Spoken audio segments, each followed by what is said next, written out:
I'm sorry, Miss Patricia. I have my order. She stood on the sidewalk outside the building that once had her name on the lease, watching strangers carry boxes labeled with her company's logo into a dumpster, and felt the ground disappear beneath her completely. Let's go back to where this started. Patricia built her marketing agency from nothing, just her laptop and relentless determination after years of working underpaid jobs for other people's companies. Within 3 years, she had a respectable client list, a small office, and a business partner named Victor who handled the financial side while she handled everything creative. She trusted Victor completely, too completely, as it turned out. While Patricia focused on landing new clients and delivering quality work, Victor quietly mismanaged company funds, took out loans in the business's name, and funneled money into investments that existed only on paper. By the time Patricia discovered the truth, the company was drowning in debt that had her signature on it, debt she never knew existed. Victor disappeared 3 days before the collapse became public.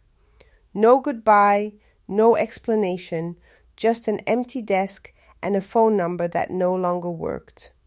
The company folded within weeks. Patricia lost everything: her savings, her office, her reputation in an industry where word traveled fast and sympathy traveled slower. Diane, her closest friend and one of the company's early investors, stopped returning her calls almost immediately.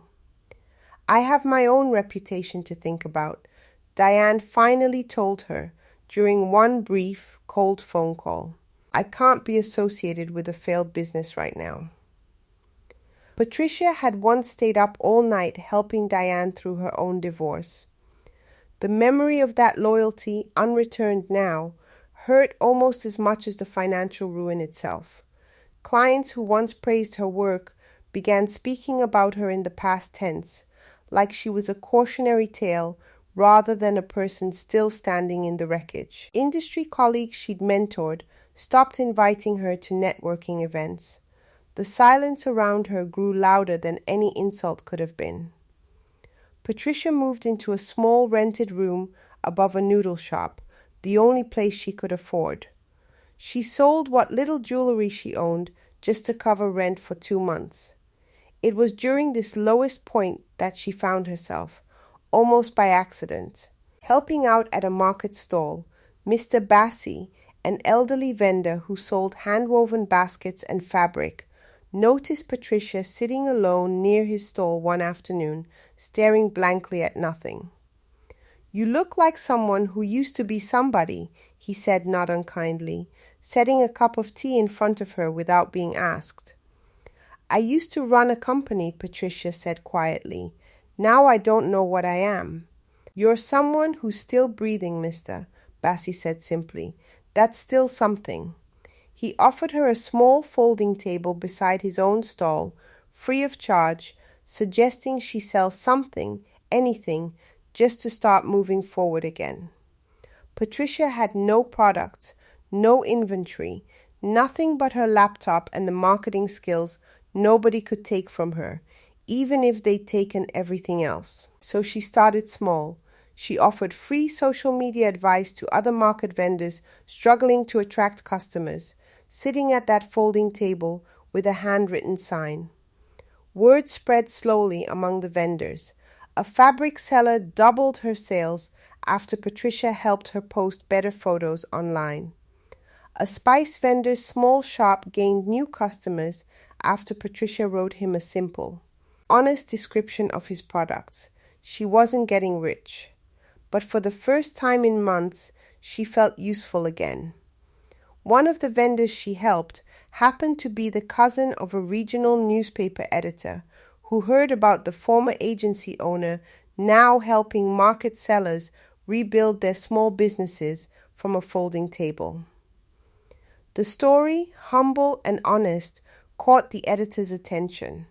The article ran with the headline, "From Boardroom to Market Stall, how one woman refused to disappear.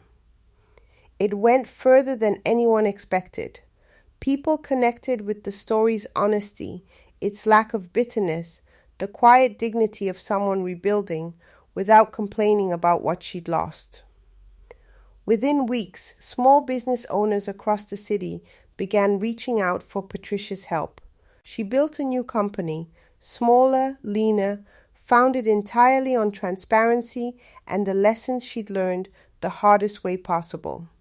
She called it foundation marketing, a quiet nod to where she'd truly started over. Diane reached out eventually, once success made Patricia visible again.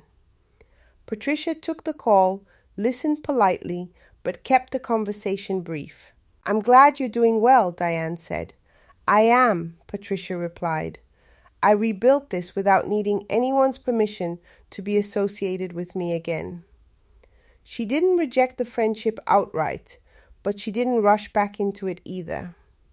Some doors, once closed by someone else's choice, don't need to be reopened just because convenient timing demands it. Victor was eventually located and faced legal consequences for the fraudulent loans, though Patricia found she cared less about his punishment than she expected.